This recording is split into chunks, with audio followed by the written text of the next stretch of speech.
This is Hannibal here from thehannibaltv.com, and I'm going to try something that was suggested to me about a year ago when I didn't have access to my old wrestling magazines, but I found a couple boxes of them today. So I'm going to give this a shot of basically looking through like a time capsule some of these magazines.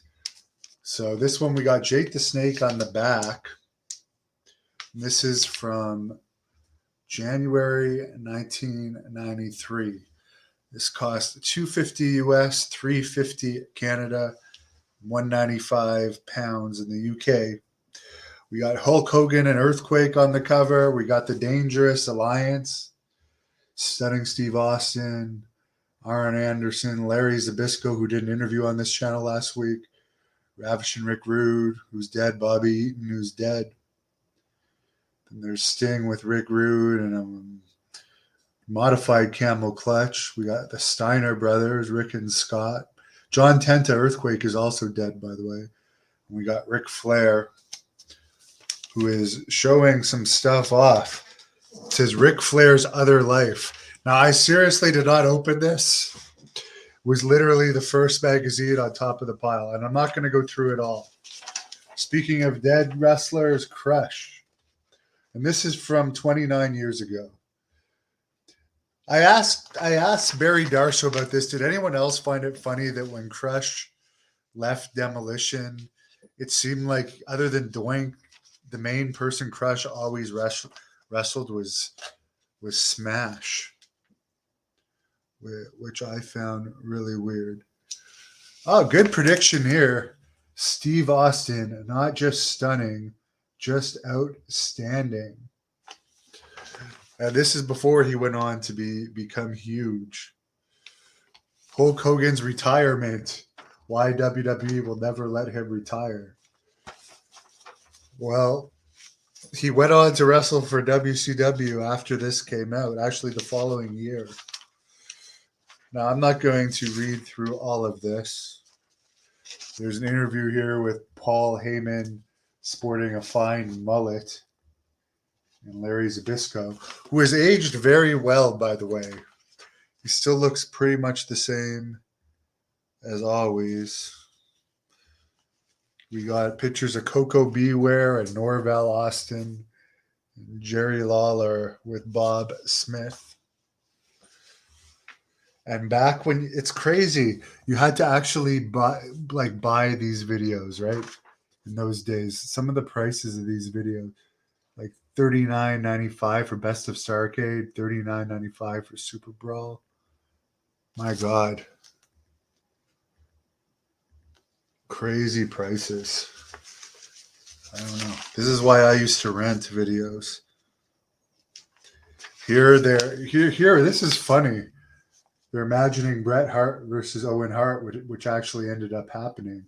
Mucka Singh, another guy that's passed away now, who was Bastion Booger in WWE, Don Morocco, Jim Neidhart, Nick Bockwinkel, who's passed away now. I met Nick Bockwinkel a bunch of times. The last time was at the Raw taping in Vegas back in 2006, where I wrestled Eugene. Another guy here, Captain Lou Albano, shown with the Executioners. The captain's passed away.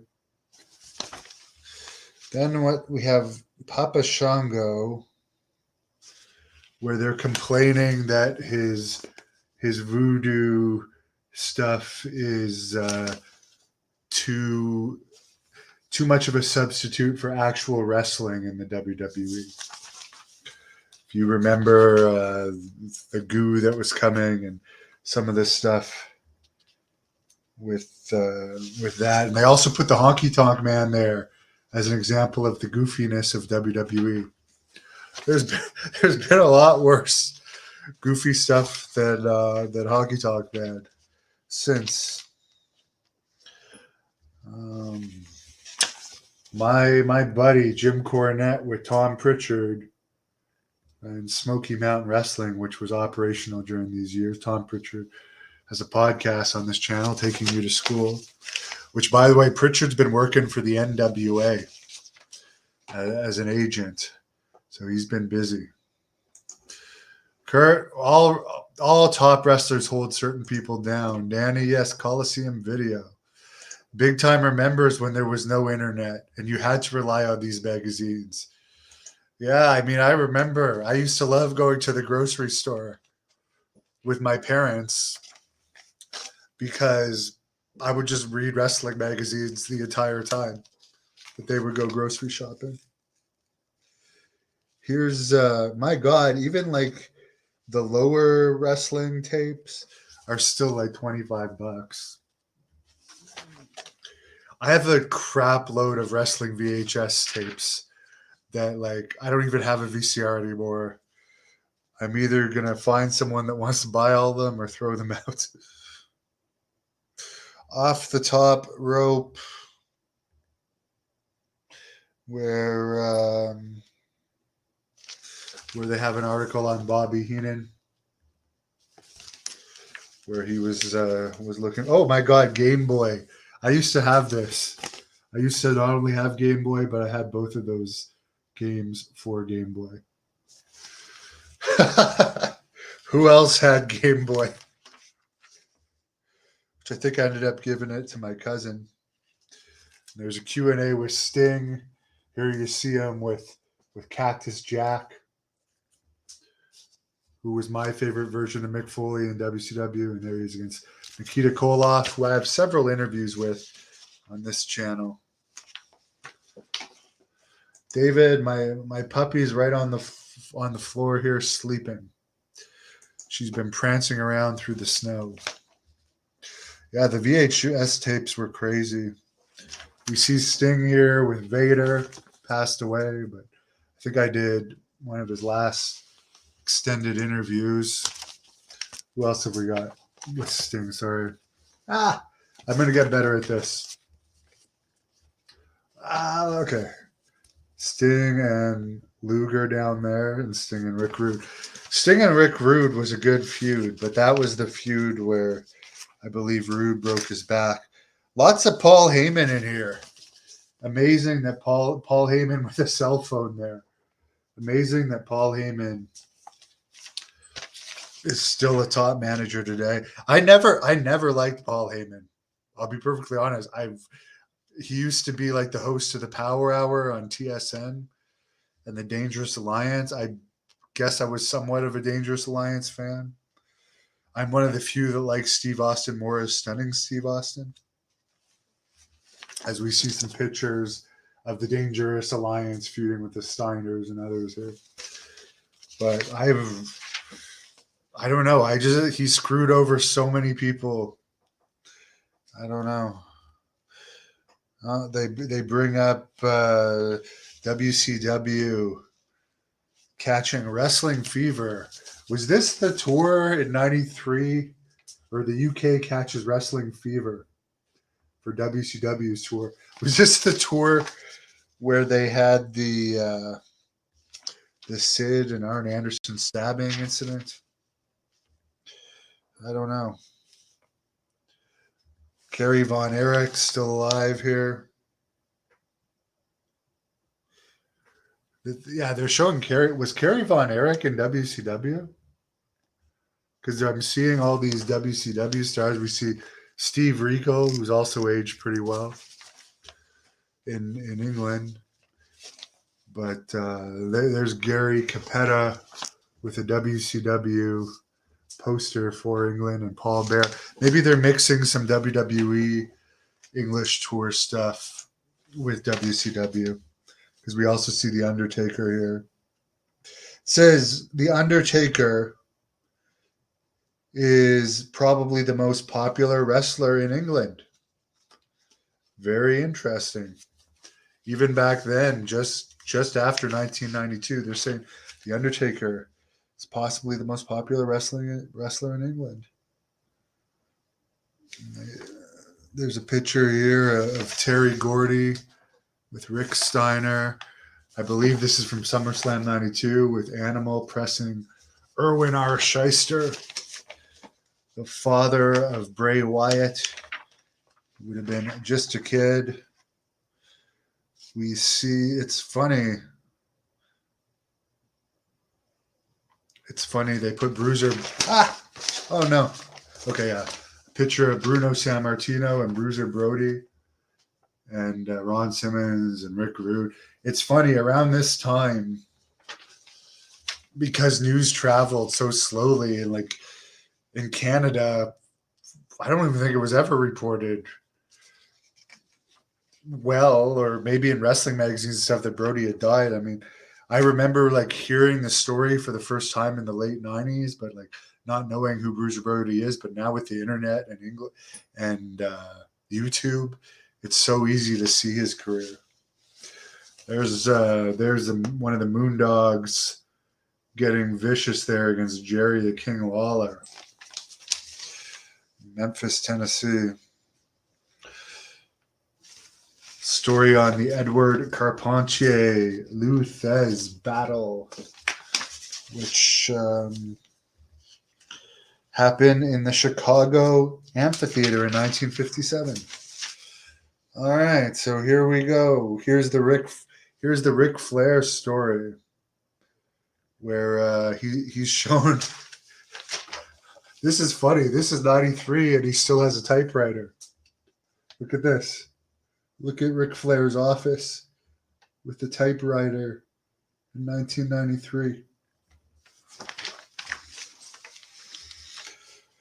For some reason, I couldn't ever see Ric Flair spending a lot of time in the office, and supposedly he didn't even like working in the office.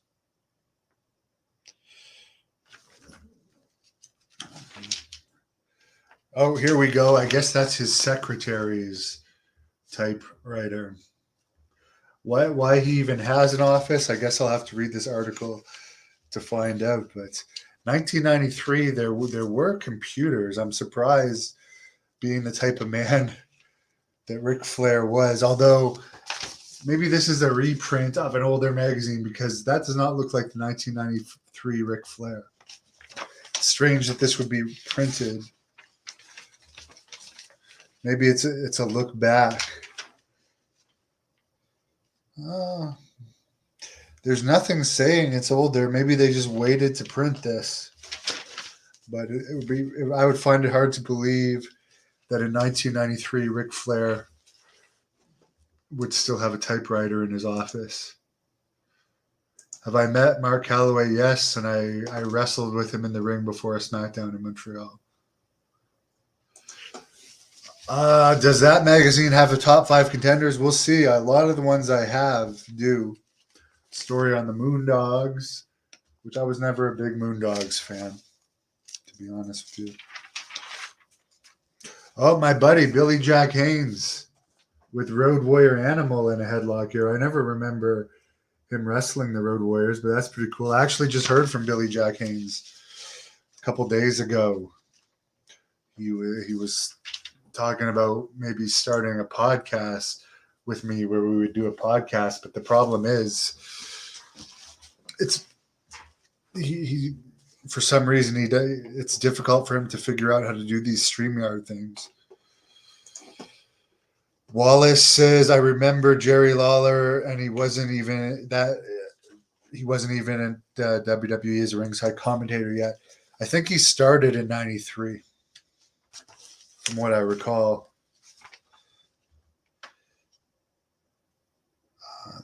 I think we're coming towards the end of it here. More on Austin. The not just stunning, but outstanding Steve Austin, which I was a fan of his in WCW. When I remember hearing calling back when they had hotlines, I was one of the people that was such an obsessive fan that I would use my allowance to call the hotlines, and hearing that Austin was going to WWE, I was so excited. Austin and Steamboat, they did have a feud that went on for a while. The Gorelord, yeah, I have magazines up in through the whole Attitude Era. I always got them up until I lost interest in wrestling when I became a wrestler. Hulk Hogan, behind the scenes, why WWE will never let him retire.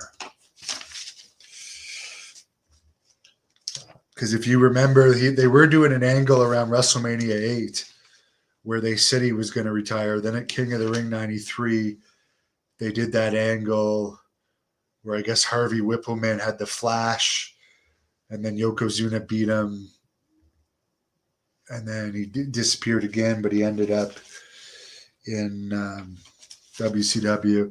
Sid and Hogan. By the way, I beat Sid in my career, but Sid and I consider him a friend. I like Sid.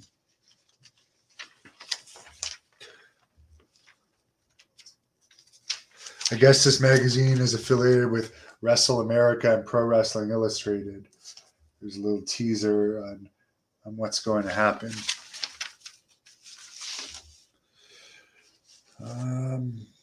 I guess it was 30. Oh, no, this is another thing. How you would have to buy a video in those days if you wanted Wrestle War 92.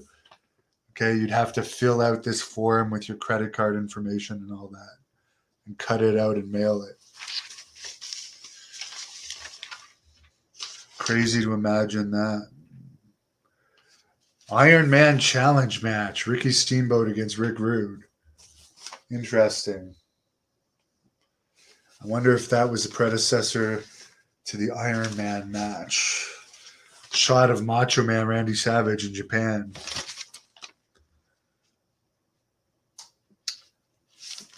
Interesting stuff. Mr. Wonderful Paul Orndorff with Robert Gibson in a headlock. Believe that's from Smoky Mountain Wrestling. It only lasted in business 3 or 4 years. Wahoo McDaniel smashing Hawk with a chair.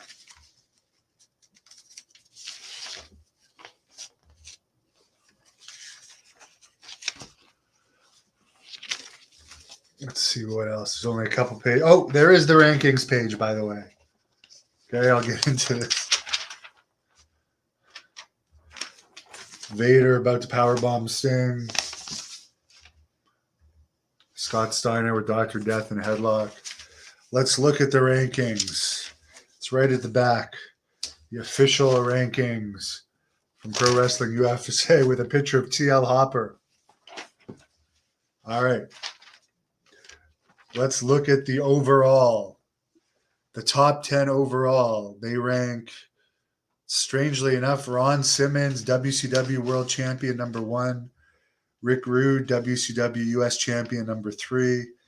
Ric Flair, WWF World Champion, #4. Surprisingly, even though WWF was a lot more popular than WCW, then they put Ric Flair under those guys. Davey Boy Smith, Intercontinental Champion, 4. The Undertaker, #1 contender to WWF title, 5. 6, Eddie Gilbert, USWA Champion, 7. Ricky Steamboat, WCW TV Champion, 8. Tony Anthony, Smoky Mountain Champion, 9. The Ultimate Warrior, #3 contender to the US title or to the WWE title, and Sting is #10. So they put Tony Anthony above the Warrior and Sting. And for tag teams, 1 is the Natural Disasters, Earthquake and Typhoon. 2, Terry Gordy and Steve Williams, WCW World Tag Team Champions. I have almost no recollection of them as a team. 3, Rick and Scott Steiner. 4, the Beverly Brothers. 5, Jeff Jarrett and Jerry Lawler, USWA Tag Team Champions. 6, Arn Anderson and Bobby Eaton. 7, Dustin Rhodes and Marcus Bagwell.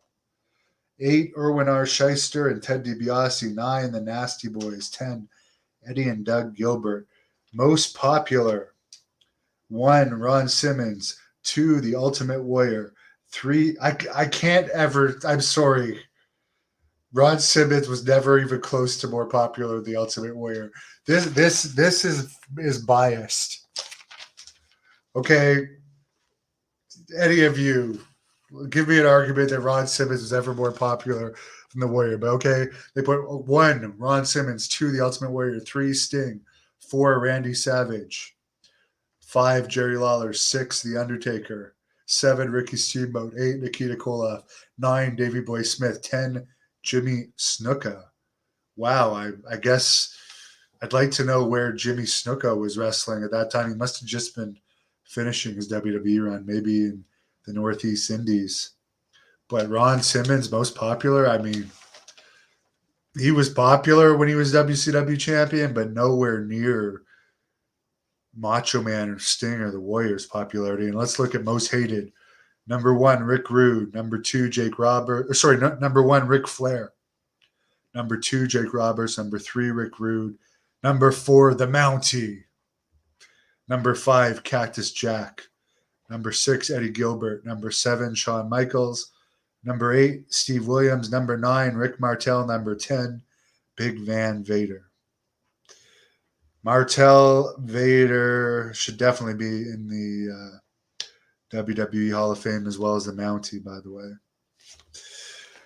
And I'm not going to go to all the individuals, but for WCW, the champions, Ron Simmons with Rick Rude, the number one contender. WWE champion, Ric Flair, Davey Boy Smith, number one. Global was still around at this time. Rod Price, a friend of mine, was champion, and MW Davis was number one contender. Don't remember him. USWA, Eddie Gilbert was champion. Reno Riggins, who I've interviewed, number one contender. He would just talk and talk and talk. Reno would. I mean, I barely had to ask any questions, and he went on and on. USA Wrestling, title vacant. Damian Knight, number one. I've never even heard of USA Wrestling. But John Rambo was number 9. John Rambo is doing an interview on this channel tomorrow at 2 p.m. Strangely enough. So Matthew Granahan, the King of Connecticut, if you see this, or Jack Kilby, ask John Rambo about USA Wrestling. I don't remember it. IWCCW, don't know what that is either. So I'm not even going to read it. But then they have the ECW rankings. Jimmy Snuka was the ECW number one there. So there's why Jimmy was still popular. Johnny Hotbody was number 2. So this was the early days of ECW. Number 3, Larry Winters. Number 4, The Sandman. Number 5, Tony Calero.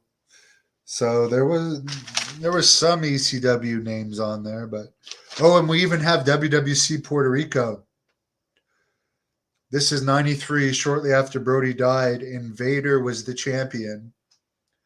Abdullah the Butcher was number 1. Carlos Colon number 2. Dick Murdoch number 3. Miguel Perez number 4 went on to be in Los Periquas, who I beat up in IWA Puerto Rico before. Number 5, El Bronco. And then a bunch of people I never heard of. And then they go into their ratings analysis. So there you go. Reno is like Jeremy Prott for an interview. I think Jeremy, I don't know. I didn't mind the Reno Riggins. I'm not hating on it. By the way, if anyone wants to buy this magazine, greatnorthwrestling@gmail.com. I'll happily sell it to you for very cheap, because what I'm going to do with this box of magazines after is throw them out. So if anyone wants this, make me an offer, greatnorthwrestling@gmail.com. But consider that I'll have to ship it from Canada. The Gore Lord, I agree. Ric Flair was the best heel at the time. Hannibal Wrestling, nice. Yes, they had a top hated. Blue Ring did not know who Ron was till Farouk. Very interesting. Same company did Hockey Stars magazine. Tom, yes, the Road Warriors were the best ever. Big Timers Club. I think Harley Race was just managing back then. Yes, I've watched the 93 King of the Ring pay-per-view. Sending Singh, Steve was the man. Yes, the 80s wrestling magazines were the best. King Mike, as I said, I'm getting rid of this. Like I literally haven't opened this since I put it in this box years ago. So I'm cutting down on my clutter. But yeah, I'm gonna call it a night on that. We went 25 minutes talking about it. Nice trip down memory lane, though. I mean, I'd rather talk about a 1993 WWE magazine or a wrestling magazine. That's more entertaining to me than watching Raw right now, which obviously it is for a lot of you guys too, because I'm doing this while Raw is on. So thanks for watching. Appreciate your support. Have a great night. Thank you for watching the Hannibal TV. Please like this video if you enjoyed it and click the subscribe button to not miss any of our latest shoot interviews, match videos, or news.